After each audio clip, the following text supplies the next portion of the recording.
ओम शांति।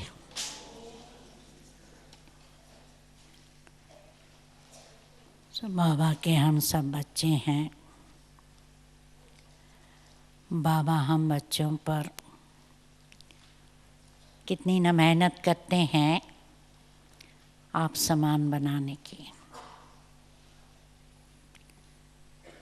तो लक्ष्य तो है सभी का बाप समान बनने का, परंतु कई बार कई भाई बहनों का संस्कार जो कलयुगी तमो प्रधान होता है, बहुत कड़ा संस्कार होता है, वो जल्दी मिटता नहीं है। और यदि पुराने संस्कारों के वश कोई गलत कार्य करता है, दुनियावी रीति से भी गलत कार्य करता है, ब्राह्मणों की रीति तो छोड़ो, जैसे चोरी करना, पाप करना, झूठ बोलना, ठगी करना, झगड़ा करना, तो क्या होता है, बाबा का नाम कुल कलंकित होता है। तो इसलिए बाबा आज सावधानी करते हैं कि कोई भी संस्कारों के वश कुल कलंकित ना करें। और नेचुरली है कि जो अज्ञानी है उन्हों को तो एक पाप कर्म की एक गुना सजा होंगी, लेकिन ज्ञानियों को तो मालूम है कि एक की 100 गुना हमें शिक्षा मिलती है। इसलिए धर्मराज से डरकर हमें सावधान रहना है, क्योंकि कोई चाहता नहीं है कि धर्मराज से शिक्षा मिले। क्योंकि बाबा से तो समझते हैं या ब्राह्मणों से समझते हैं, चलो चला लेंगे, उनको नहीं मालूम पड़ेगा, परंतु सब क्या चार तो रहता ही है। और कहते हैं ना, भगवान के घर देर है अंधेर नहीं है। तो देरी से भी सज़ा मिलती है, कभी कभी उसी समय मिल जाती है सज़ा। तो इसलिए सज़ा से बचने के लिए अपने आप पर बहुत अटेंशन रखना है। तो आज की मुरली का सार है, मीठे बच्चे, बाप का मददगार बन, इस आयरन एजेड पहाड़ को गोल्डन एजेड बनाना है। और पुरुषार्थ कर नई दुनिया के लिए फर्स्ट क्लास सीट रिजर्व करानी है।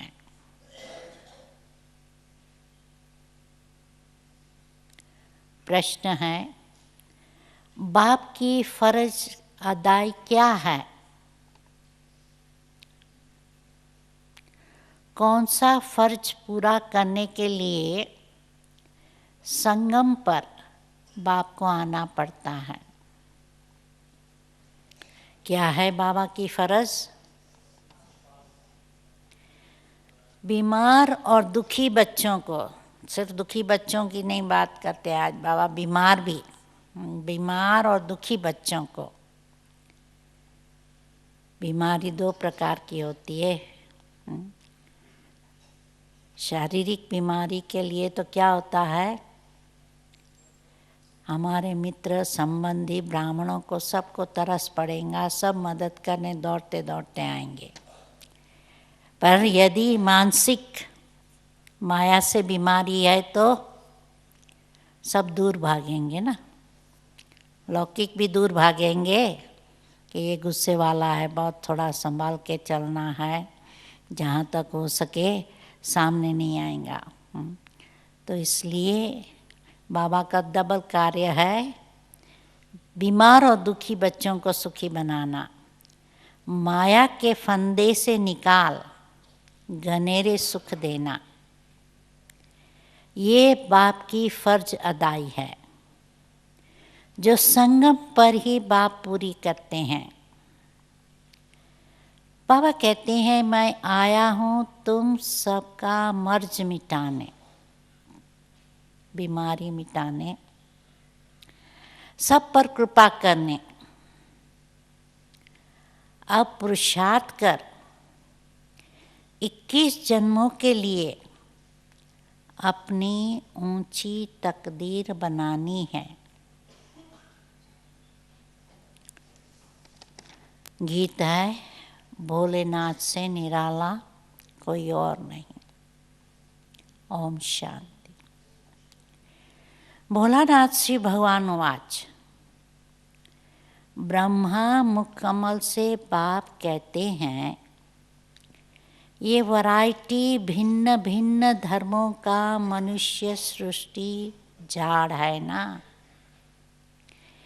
इस कल्प वृक्ष अथवा सृष्टि के आदि मध्य अंत का राज बच्चों को समझा रहा हूँ। गीत में भी इनकी महिमा है। भोलेनाथ से निराला जो गीत है, इसमें बाबा की महिमा है। शिव बाबा का जन्म यहाँ है। बाप कहते हैं, मैं आया हूँ भारत में। मनुष्य ये नहीं जानते कि शिव बाबा कब पधारे थे।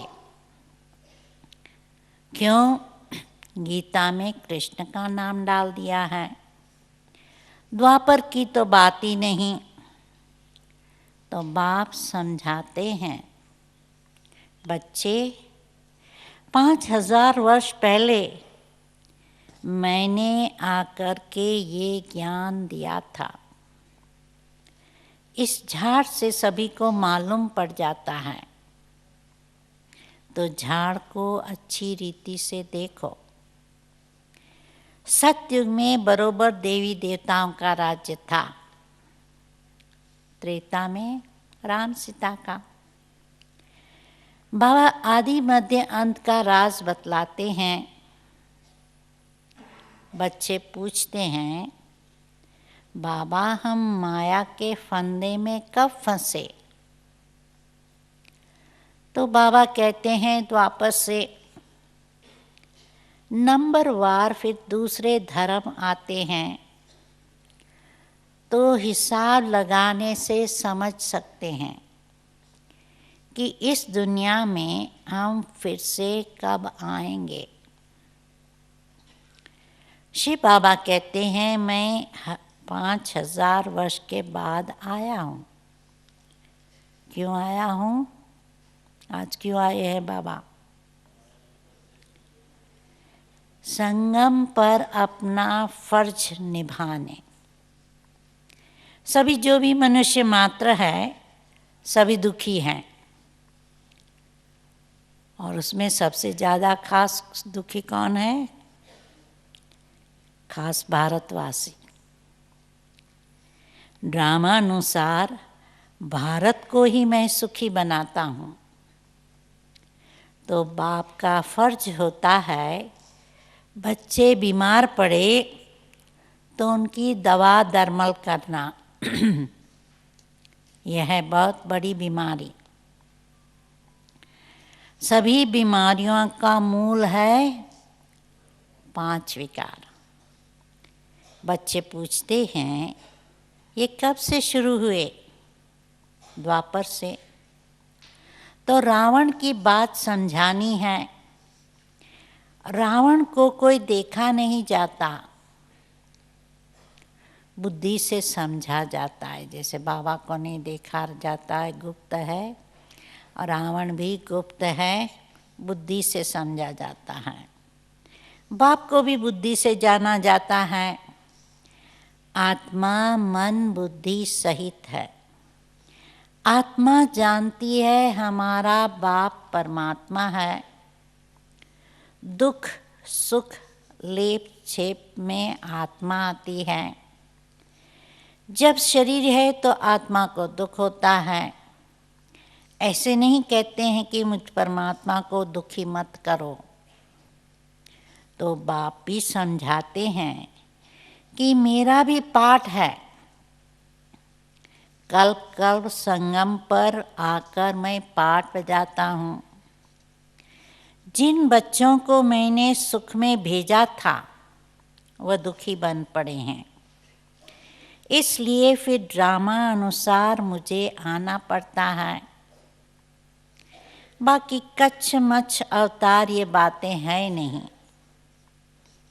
कहते हैं परशुराम ने कुल्हाड़ा ले क्षत्रियों को मारा। ये सब है दंत कथाएं। तो अब बाप समझाते हैं। क्या समझाते हैं? मुझे याद करो। यह है जगदम्बा और जगत पिता। मदर और फादर कंट्री कहते हैं ना।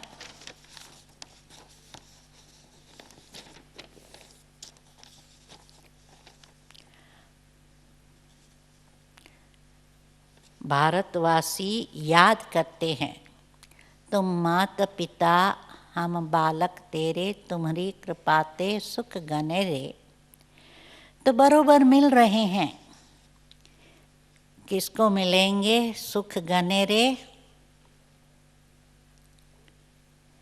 जो जितना पुरुषार्थ करेंगे। जैसे बायोस्कोप में जाते हैं तो फर्स्ट क्लास का रिजर्वेशन कराते हैं ना। बाप भी कहते हैं चाहे सूर्यवंशी चाहे चंद्रवंशी में सीट रिजर्व कराओ। जो जितना पुरुषार्थ करे उतना पद पा सकते हैं। तो सब मर्ज मिटाने बाप आए हैं। रावण ने सबको बहुत दुख दिया है। कोई भी मनुष्य की गति सद्गति कर न सके। यह है ही कलयुग का अंत। गुरु लोग शरीर छोड़ते हैं, फिर यहाँ ही पुनर्जन्म लेते हैं। तो फिर औरों की वो कैसे सद्गति करेंगे? क्या इतने सभी अनेक गुरु मिलकर पतित सृष्टि को पावन बनाएंगे? गोवर्धन पर्वत कहते हैं ना, ये माताएं इस आयरन एजेड पहाड़ को गोल्डन एजेड बनाती हैं और गोवर्धन की फिर पूजा भी करते हैं। तो वो है तत्व पूजा। सन्यासी भी ब्रह्म अथवा तत्व को याद करते हैं, समझते हैं वही परमात्मा है, ब्रह्म भगवान है। और बाप कहते हैं ब्रह्म को भगवान मानना ये भ्रम है। ब्रह्मांड में तो आत्माएं अंडे मिसल रहती है। निराकारी जाड़ भी दिखाया है। हर एक अपना अपना सेक्शन है। इस जाड़ का फाउंडेशन है। क्या है जाड़ का फाउंडेशन? इस जाड़ का फाउंडेशन क्या है? सूर्यवंशी चंद्रवंशी घराना फाउंडेशन है। फिर वृद्धि होती है। मुख्य है 4 धर्म। तो हिसाब करना चाहिए कौन कौन से धर्म कब आते हैं। जैसे गुरु नानक 5000 वर्ष पहले आया। ऐसे तो नहीं सिख लोग कोई 84 जन्म का पाठ बजाते हैं। बाप कहते हैं 84 जन्म से तुम ऑलराउंडर ब्राह्मणों के हैं।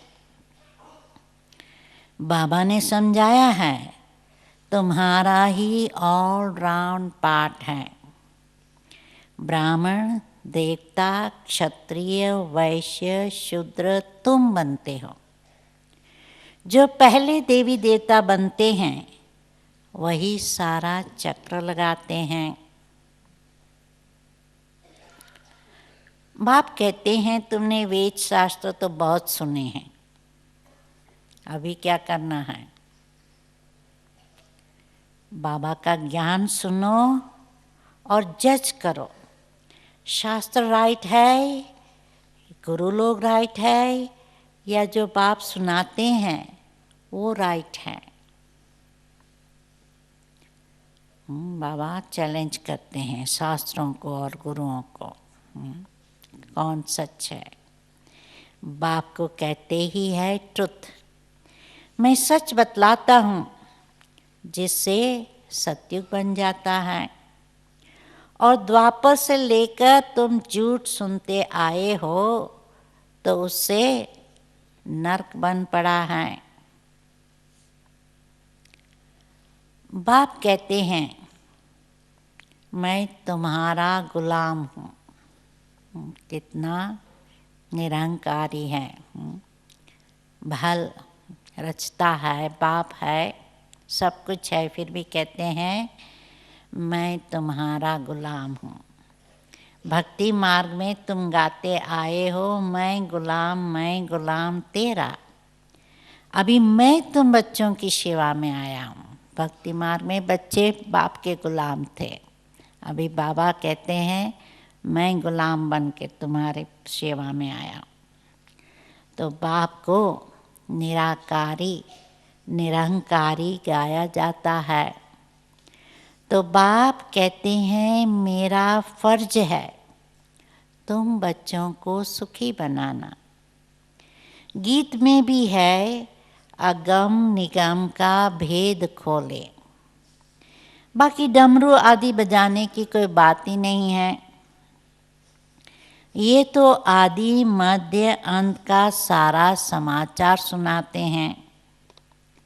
बाबा कहते हैं तुम सभी बच्चे एक्टर्स हो और मैं इस समय करण करावनहार हूँ। मैं इनसे स्थापना करवाता हूँ। बाकी गीता में जो कुछ लिखा हुआ है वो तो है नहीं, अभी तो प्रैक्टिकल की बात है ना। तो बच्चों को ये सहज ज्ञान और सहज योग सिखलाता हूँ, योग लगवाता हूँ।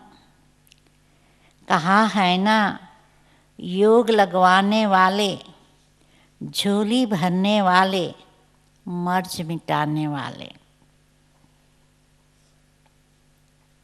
ये बाबा का गायन है।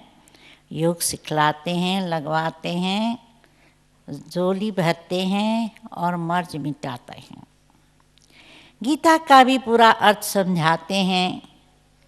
योग सिखलाता हूँ और सिखलवाता भी हूँ, खुद भी सिखलाता है और दूसरों से भी सिखलाते हैं।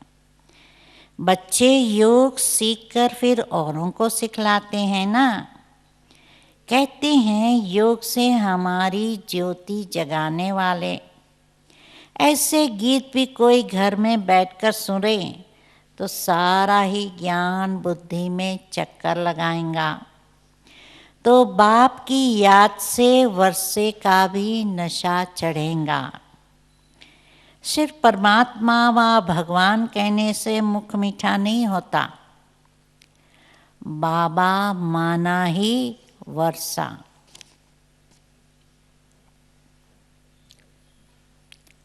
अब तुम बच्चे बाबा से आदि मध्य अंत का ज्ञान सुनकर फिर औरों को सुनाते हो। इससे ही शंख ध्वनि कहा जाता है। तुमको कोई पुस्तक आदि हाथ में नहीं है, बच्चों को सिर्फ धारणा करनी होती है। तुम हो सच्चे रूहानी ब्राह्मण, रूहानी बाप के बच्चे। सच्ची गीता से भारत स्वर्ग बनता है वो तो सिर्फ कथाएं बैठ बनाई है। तुम सब हो पार्वतियाँ, तुमको ये अमर कथा सुना रहा हूँ। तुम सब हो द्रौपदियाँ। वहाँ कोई नंगन होते नहीं।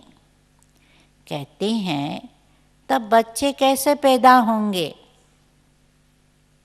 अरे है ही निर्विकारी, तो विकार की बात कैसे हो सकती? तुम समझ नहीं सकेंगे कि योग बल से बच्चे कैसे पैदा होंगे। तुम आर्ग्यू करेंगे, परंतु ये तो शास्त्रों की बातें हैं ना। वो है ही संपूर्ण निर्विकारी दुनिया, और ये है विकारी दुनिया। मैं जानता हूँ ड्रामा अनुसार माया फिर तुमको दुखी करेंगी, तो मैं कल्प कल्प अपना फर्ज पालन करने आता हूँ। जानते हैं कल्प पहले वाले सिकिल देही आकर अपना वर्षा लेंगे।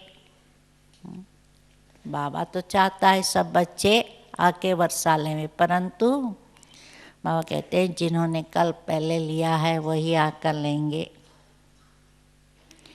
आसार भी दिखाते हैं ये वही महाभारत लड़ाई है। तुम्हें फिर से देवी देवता अर्थात स्वर्ग का मालिक बनने का पुरुषार्थ करना है। इसमें स्थूल लड़ाई की कोई बात ही नहीं है। न असुरों न देवता की लड़ाई हुई है। वहाँ तो माया ही नहीं जो लड़ाई, सतयुग त्रेता में माया ही नहीं, जहाँ देवताएं हैं तो न असुर है न माया है। तो आधा कल्प न कोई लड़ाई, न कोई बीमारी, न दुख, न शांति। अरे वहाँ तो सदैव सुख बाहर ही बाहर रहती है। हॉस्पिटल होती नहीं, बाकी स्कूल में पढ़ना तो होता ही है। अब तुम हर एक यहाँ से वर्षा ले जाते हो। मनुष्य पढ़ाई से अपने पैर पर खड़े हो जाते हैं, इस पर कहानी भी है। कोई ने पूछा तुम किसका खाती हो, तो कहा हम अपनी तकदीर का खाती हूँ। वो होती है हद की तकदीर। अभी तुम अपनी बेहद की तकदीर बनाते हो। तुम ऐसी तकदीर बनाते हो, कैसी तकदीर हम बनाते हैं, जो 21 जन्म फिर अपना ही राजभाग भोगते हो। यह है बेहद के सुख का वर्षा। अब तुम बच्चे कॉन्ट्रास्ट को अच्छी रीति जानते हो। हद और बेहद, लौकिक से क्या मिलता है, शिव बाबा से क्या मिलता है, वो दोनों जानते हैं कि भारत कितना सुखी था, अब क्या हाल है। जिन्होंने कल्प पहले राज्य भाग्य लिया होगा वही अब लेंगे। ऐसे नहीं कि जो ड्रामा में होगा वो मिलेगा, फिर तो भूख मर जाएंगे। तो ये ड्रामा का राज पूरा समझना है। शास्त्रों में कोई ने कितनी आयु, कोई ने कितनी लिख दी है, तो अनेकानेक मतांतर है। कोई फिर कहते हम तो सदा सुखी है ही। अरे तुम कभी बीमार नहीं होते हो? जो कहते हैं हम सदैव सुखी है, क्योंकि उनके पास धन दौलत है, समझते हैं हमारे पास सब सुख के साधन है, सब कुछ है, तो हम सदा सुखी है। परंतु बाबा कहते हैं उनको पूछो बीमार होते हो तो सुखी रहते हो? वो तो कहते हैं रोग आदि तो शरीर को होता है, आत्मा तो निर्लेप है।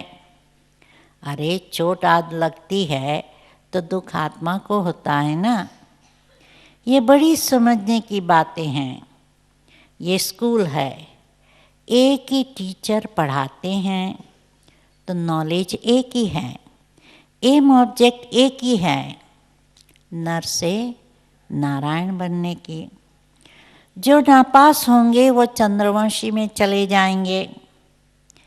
जब देवताएं थे तो क्षत्रिय नहीं, जब क्षत्रिय थे तो वैश्य नहीं, जब वैश्य थे तो शूद्र नहीं। ये सब समझने की बातें हैं।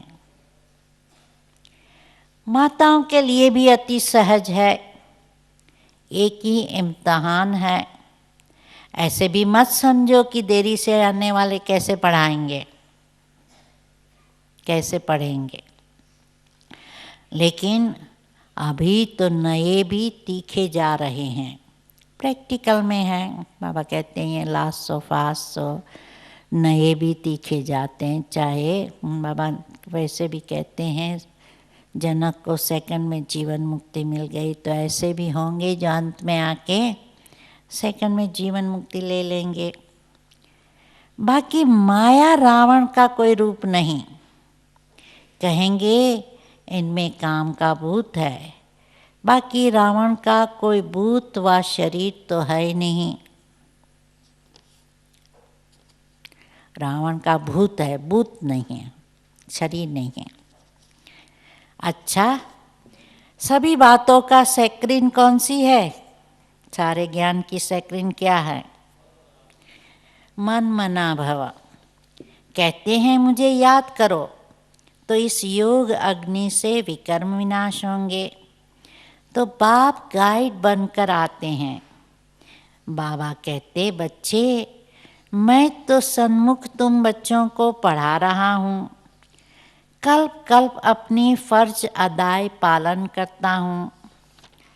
तो पालौकिक बाप कहते हैं मैं अपना फर्ज बजाने आया हूँ। अकेला करेगा अपनी फर्ज अदा? नहीं, तुम बच्चों की मदद से। मदद देंगे तब तो तुम भी पद पाएंगे। मैं कितना बड़ा बाप हूँ, कितना बड़ा यज्ञ रचा है। ब्रह्मा की मुख वंशावली तुम सभी ब्राह्मण ब्राह्मणियाँ भाई बहन हो। जब भाई बहन बने तो स्त्री पुरुष की दृष्टि बदल जाए। बाप कहते हैं इस ब्राह्मण कुल को कलंकित नहीं करना। पवित्र रहने की युक्तियां हैं। मनुष्य कहते हैं ये कैसे होगा, ये हो नहीं सकता। इकट्ठे रहें और आग ना लगे। बाबा कहते हैं बीच में ज्ञान तलवार होने से कभी आग नहीं लग सकती, परंतु जब दोनों मनमना भव रहें, पति पत्नी साथ में रहते भी यदि ज्ञान तलवार है, मनमना भव है, तो बाबा कहते हैं पवित्र रह सकते हैं या आग नहीं लगेंगी।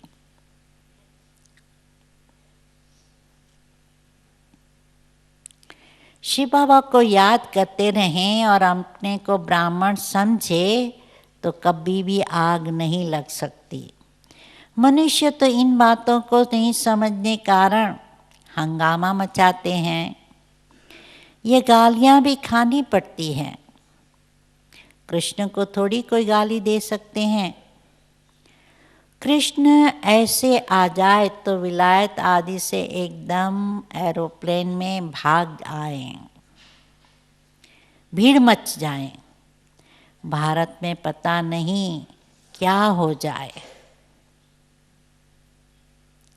अच्छा, आज भोग है, लास्ट गुरुवार भी गुरुवार की भोग की मूली थी। अच्छा, आज भोग है। यह है पियर घर और वो है ससुर घर। संगम युग में हम पियर घर में बैठे हैं, सतयुग है ससुर घर। संगम पर मुलाकात होती है। कोई कोई इनको जादू समझते हैं, ध्यान में जाते हैं, साक्षात्कार करते हैं। तो शुरू में बहुत लोग समझते थे कि ये ब्रह्मा कुमारियाँ जादू करती है, ध्यान में भेज देती हैं। बाबा ने समझाया है कि ये साक्षात्कार क्या है, भक्ति मार्ग में कैसे साक्षात्कार होते हैं, इनमें संशय बुद्धि नहीं होना है। ये रस्म रवाज है। शिव बाबा का भंडारा है तो उनको याद कर भोग लगाना चाहिए। योग में रहना तो अच्छा ही है, बाबा की याद रहेंगे। अच्छा, मीठे मीठे सिकिलधे बच्चों प्रति माता पिता बाप दादा का याद प्यार और गुड मॉर्निंग। रूहानी बाप की रूहानी बच्चों को नमस्ते। रूहानी बच्चों की रूहानी बाप को नमस्ते। धारणा के लिए मुख्य सार। स्वयं को ब्रह्मा मुखवंशावली समझकर पक्का पवित्र ब्राह्मण बनना है। पक्का पवित्र ब्राह्मण बनना है। कभी अपने इस ब्राह्मण कुल को कलंकित नहीं करना है।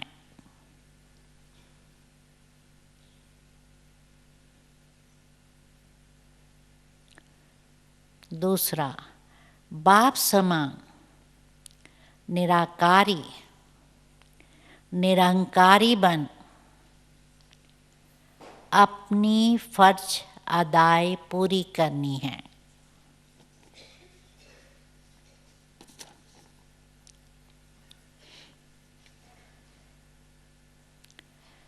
अर्थात रूहानी सेवा पर तत्पर रहना है।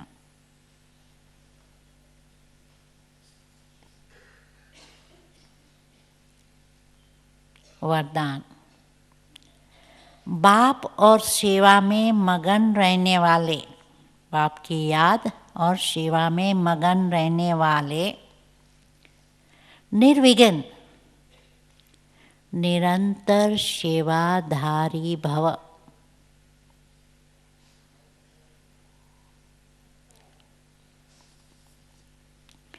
जहाँ सेवा का उमंग है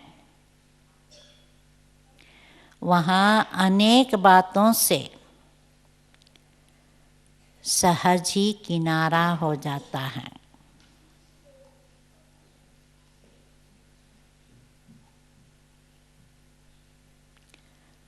एक बाप और सेवा में मगन रहो। निरंतर सेवाधारी और सहज मायाजीत बन जाएंगे।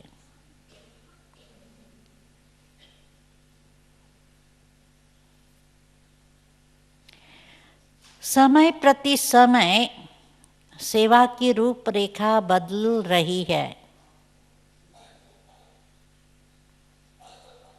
और बदलती रहेंगी।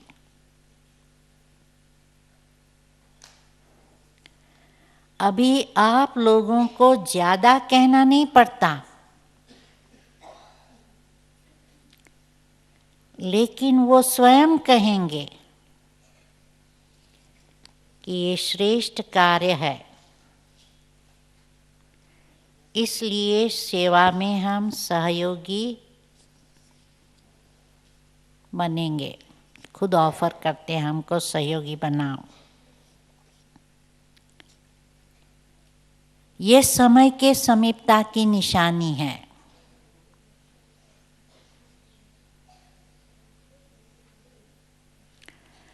तो खूब उमंग उत्साह से सेवा करते आगे बढ़ते चलो।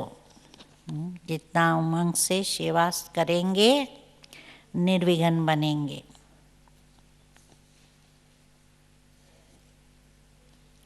स्लोगन। संपन्नता की स्थिति में स्थित हो।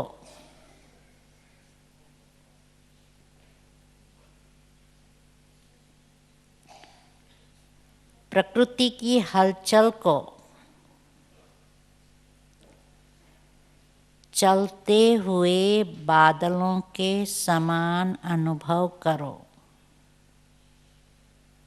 प्रकृति हलचल करेंगी लेकिन हम अपनी संपन्नता की स्थिति में रहेंगे तो जैसे बादलों के समान, तो बादल आते जाते हैं, ठहरते नहीं हैं, वैसे परिस्थितियां भी, हलचल भी सदैव नहीं है, आएंगी जाएंगी। संपन्नता की स्थिति में स्थित रहो तो प्रकृति की हलचल को चलते हुए बादलों के समान अनुभव करो। ओम शांति।